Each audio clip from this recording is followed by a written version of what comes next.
बासना वरिपरि राम्रो कामको बासना डाँडापारी भन्ने भनाइ छ। त्यो कसरी त्यसको सान्दर्भिकता मैले देखेँ भन्दाखेरि चाहिँ म फागुन 24, 25, 26 टिकापुर साहित्य महोत्सव कैलाली गएकी थिएँ। अनि त्यहाँनिर चाहिँ एउटा आख्यानको सेसनमा एउटा सहजकर्ताको भूमिकामा म गएको थिएँ।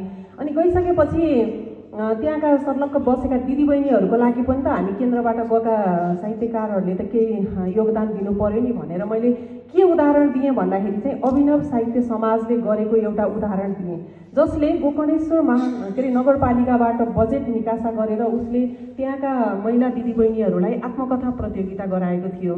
यो सबैसँग लेखन सिप हुँदैन, लेखन सिप भन्ने कुरा एकैचोटि हासिल हुने कुरा पनि होइन, त्यसका लागि त साधना चाहिन्छ, मेहनत चाहिन्छ। त्यो मेहनत र साधनाको लागि पनि त मान्छेले एउटा बाटो देखाइदिनु पर्यो नि त।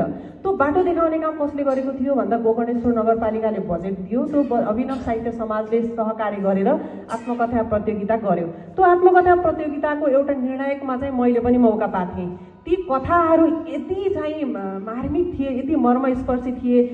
महिलाका कथा, यौनिक हिंसाका कुरा, लैङ्गिक हिंसाका कुरा, घरेलु हिंसाका कुरा, शाब्दिक हिंसाका कुरा, ती साना किशोरीहरूले पनि त्यहाँ भाग लिएका थिए र आमा वृद्ध 60-65 वर्षका आमाहरूले पनि त्यहाँ भाग लिनुभएको थियो। र ती कथाहरू पढ्दाखेरि चाहिँ यति धेरै कथाहरू त हामीले खोतल्न पो नसकेका रहेछौँ।